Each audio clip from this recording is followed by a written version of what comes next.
Sanyusa Willy Mukaabya Ayawukanye taata wa Junior banange gumusanyufu okulaba lunaku lwaleero lutuuse okubeerawo nga Junior bamusanyinga omulimi gw'eggwanga kino kyo kikulu kukolebwa Katonda sookera ddala ebintu byonna bibeeramu Katonda ndi musanyufu olw'okubeerawo kwa kino kiriwo amanya nga bagambye Ssaabasanyusa Willy Mukaabya nayongeddeko eddala nzize nkola byenjaga nkola byenjaga oba ebinyinyi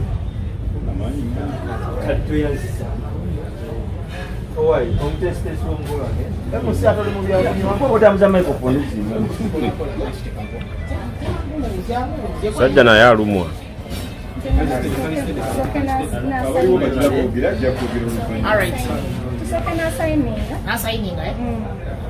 Bade njagala mama yabasembayo kozi ye muntu atono yalina twebigambo bya ono yaliko amawulire ono yeggulire ebireeta oli omukyala mami tatusaba osembereko mu maaso temberako mu maaso banaye ebyokunywa osobola osaba wali soda omukyala wuuyo awali bale byangutewa ate bia ate bia bia management banange musoke musirikeko ku kati nga magambye Senior Music oba Senior Management esaawa zino eno mumukkirize abekola ebigo byabagamba eri omuyimbi esaawa zino bagenda okubanga ayambira eggwanga Uganda omuyimbi bagenda okuba asayininga Senior yayogerako eri eggwanga okunaaba amawulire era tubuulire lwaki oza osayininga esaawa zino omuyimbi webayise Mukaabya Ayawukanye sebe ebintu ebigenda ku mpewo biyite mu bwoti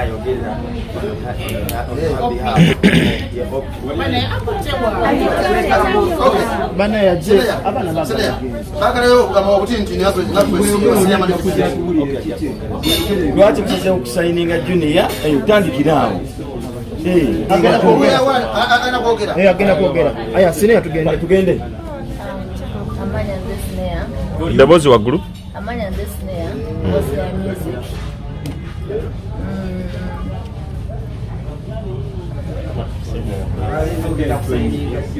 Olwalongera kusayininga Junior bale nina abayimbi balala be badde nsayininga bangi ngani bo bangi kati esaawa zino sayinze kusayininga Mukaabya Junior and Snare Management. Lwaki musayininga alina talenti tosobola kukola naye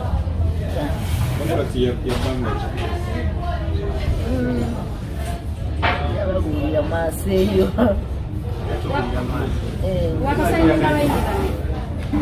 andi basukana mulimu omuwala mulimu muwala bali bameka nako muwala omu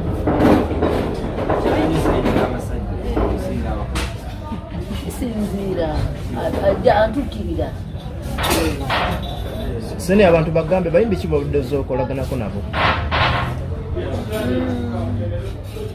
Jaxi Aizon Erion kale bangi Sinaya ngojeko ekyogamba nti omulabyemu talent kikyo omusuubiramu okumufunamu ssente alimu ssente oba olaba oba yajasala mufaana kale nga Snare Music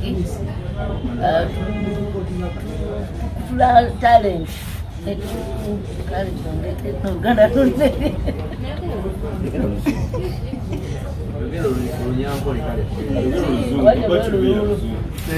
any language matters.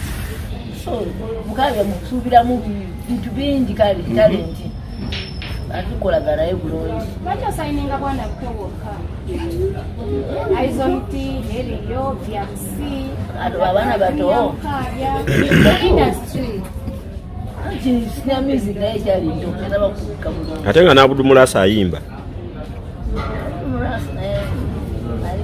bayimbi bangi babebe bonna gye bali sinzira naga bisinzira ani antukirira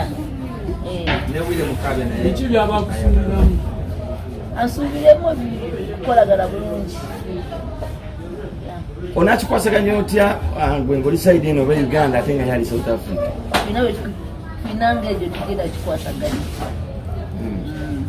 Batugamba nti abaana bano bosayininga obapya engeri gye bakozesaamu ekaliya music. Kituufu otagetinze music. Ekizibu kyammwe. Ekizibu kyammwe. But I'd forgiven up in music by the way because of that. Is it true or right? As in what? The more question. No, omulala social media etambuza ebigambo. So naffe tusalawo tubuuze No, kitambula kintu babanga like. Kati bakozesa atya?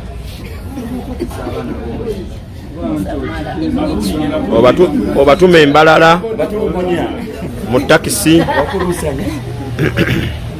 Twale kyayagala.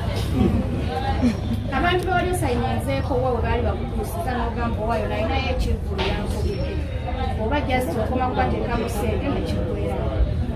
No, ebivulu nga badde nkola balina bivulu bya isonti. Okubanga lina abayimbi nabo baamu. Oba tubawa ssente abayimbi bakola ki? Si bangu. Batya? Kati abayimbi baba tebali bangu lwaki ogenda mu maaso n'okusayikiriza abalala ng'ate bali abayimbi abalala si bangu? That is business naye totolekerawo. Omwana bw'akufa tekigana kuzaala. Bebakufunamu oba bebafunamu? Okitwe twagala otubuulire buzibu ki bw'osanga mu bayimbi? Kasooka amalayo ejjuuko ekibuuzo. Ati buli muntu abana aimu ye bamanya mbu sinaya banansayininga agenda kumuteeka mu ssente then after nga mugenda kutukirya your dream ne babula. That's why I'm forgiven up. Naye nsalawo let me come back. Oba bw'obasayininga ky'obasuubiza sikituukiriza n'oteeka n'obawa endala. Lwaki bakomawo? Babala ne bakomawo gye tutale. Lwaki totuyita nga bakomyewo? Temubaawo.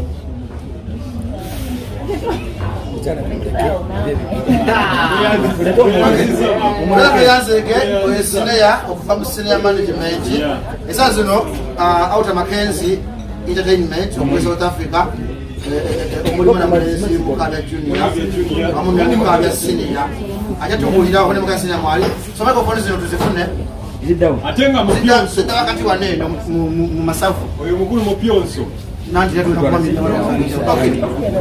muzikirize omukulu Mukaabya esa zino alisa under senior management abekola ebiga byatugamba byatubuulira era mwera mubuuza ebibuuzo omwomu abuuze omwomu tebekubagana mu bibuuzo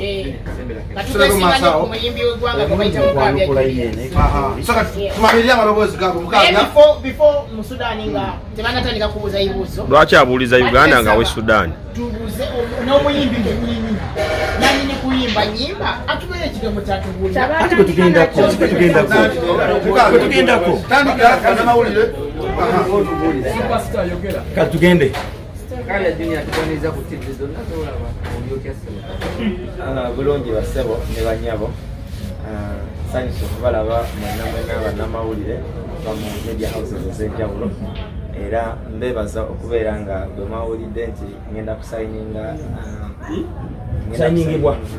kusayiningibwa ne management ya Snare Music olunaku olwaleero nga nemutuwa obudde bwammwe nemubeerawo sobola okubanga mukolonga up n'okulaba olunaku luno luli memorable mu bulungi.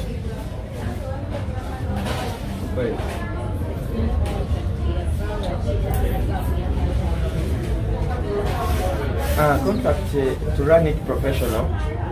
Snare Music ne Mukaabya Junior netugamba tusooke tulaba omwaka gumu gw'amaanyi tulabe kyekinaabeera okusinziira ku bye twogeddeko ne terms zetutaddemu saidi zombi. So tusoose netugamba nti tugenda kutambula omwaka gumu okusooka naye nga endagaano eraga nti eri renewable according to both sides okusinziira kukwagala ne results ezinaba zivuddemu mu mwaka ogwo ogumu. okusinziira ku bye twayogeddeko mu ndagaano. Obeera South Africa, ogenda kikola ngo? Mbeera South Africa naye ndi Munnayuganda. Kubeera nti ndi Munnayuganda kitegeeza South Africa nagendayo okunoonya ssente. Ate kati ne mu music gwenzize nagenda ogende South Africa nga siri mu music. Kati ndi South Africa nga ndi mu music. Ate nga no music business. So kati be that music is a business, kitegeeza I have much privileges. Bwe kiba nga kinkako okubeera e Uganda obudde obusinga era mba nsobola okubeerawo ne South Africa kuba ndi mutuuze kati wansi bbiri. Ndi munnansi e Uganda ate ndi munnansi South Africa. Nga bw'omanyi nti talent always looks for its way out. Ekimuli ekirungi bwe kimeruka bakiraba baba bangi. So kakati mu nsonga eyo Mukaabya Junior, be it that I came into the music industry, many people have been following up on my music and many people ababadde batunuulira journey ya Mukaabya Junior. So Snare Music was part of those people. Banji management nyingi ezibadde zaagala okunsayininga naye okusinziira ku terms ne conditions zembadde nsinga okwagala nga ndaba ziri mu management eraga nti naye eyagala okulubirira ekintu ekifanagana ne dream yange gyenkolaki njagala because nze nga Mukaabya Junior bwe nali nyingira music nali siyingira kuyimbira bantu bannayuganda bokka nali nyingira music industry nga njagala kuyimba international.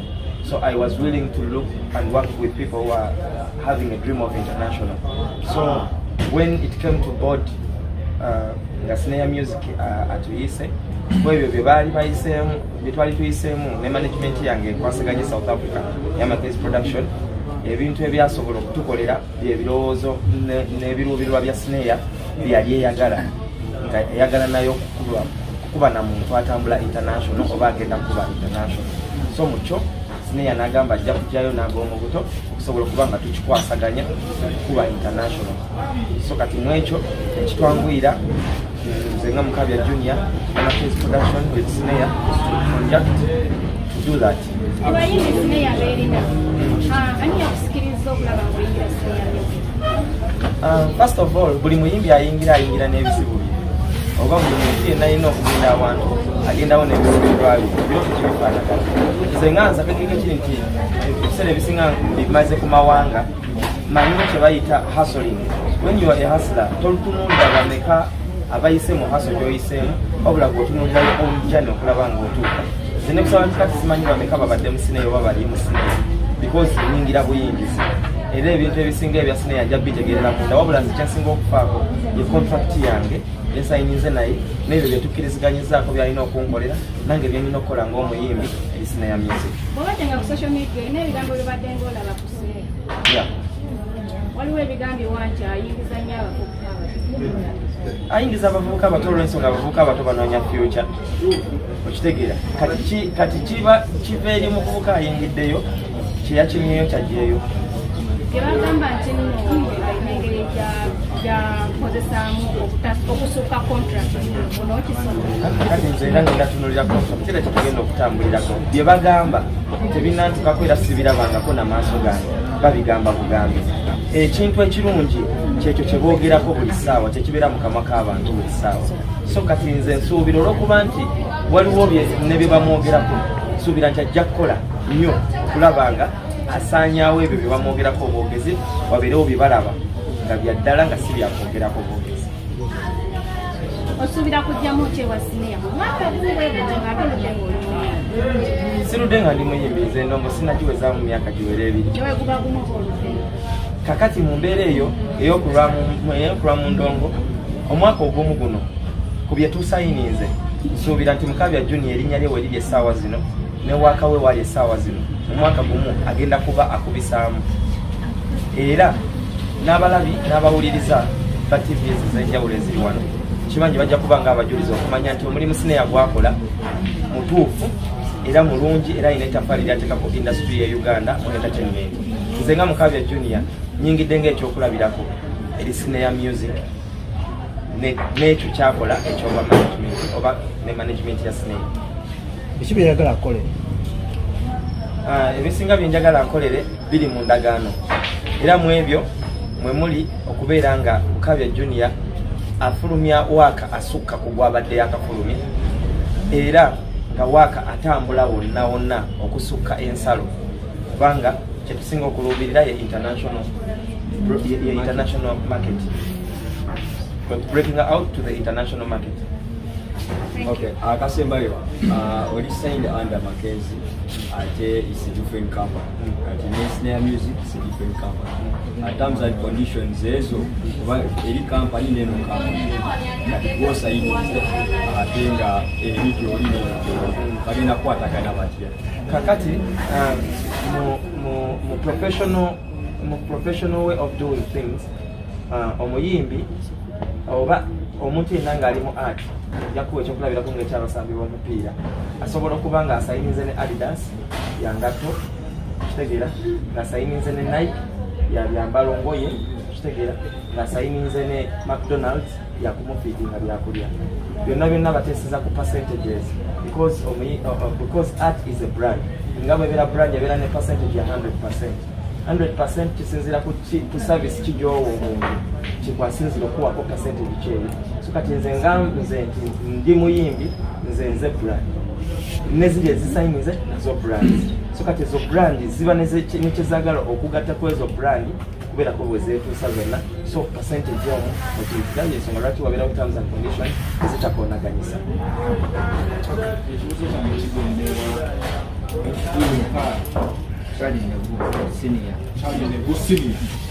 Ekibuuzo kyange kiri nti owulidde ku bijja byogerwa ku nsona ya music as a brand ate ebbanga loludde mu muwe nga bazinti bajja ne baddukayo olowooza Mutabani we this is the perfect brand okumusayininga is it so fit for him?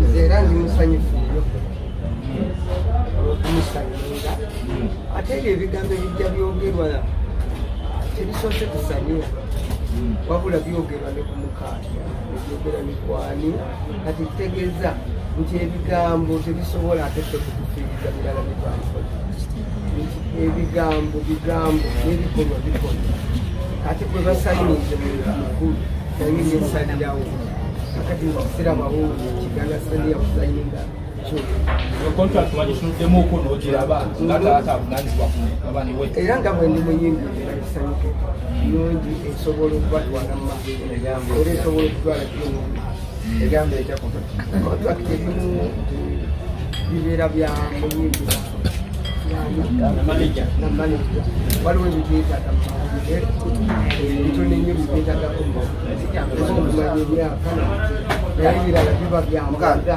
singa ebibadde bijja byogera bisukka nti bituufu ebirala ebijja byogera ate Junior mwana Mukaabya kyogamba Mukaabya werukya lumu Junior nakugamba nti yali yansayinize nga manager ye na muwala ati nkubuuliza Junior mwana muto onakkiriza okuleka abaana abaweranga teyesalirawo zaala abagamye nti Junior yabasalirawo musalire yesalirawo lagati era we yasalirawo lagati musayininga nesalinga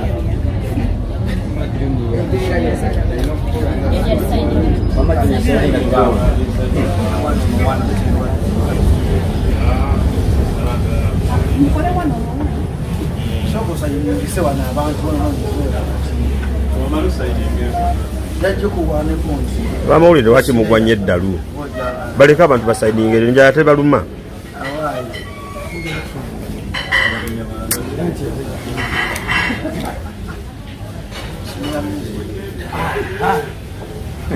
Jai chipale, saja apa jai chipale? Negoasa. Bukannya pendidikannya.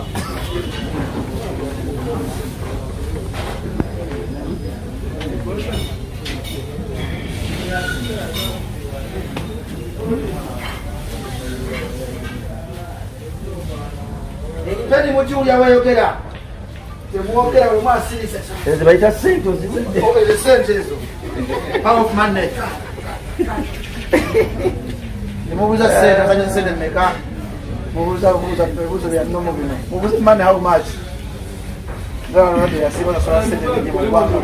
Kuka mugomba ndani. Ndio kama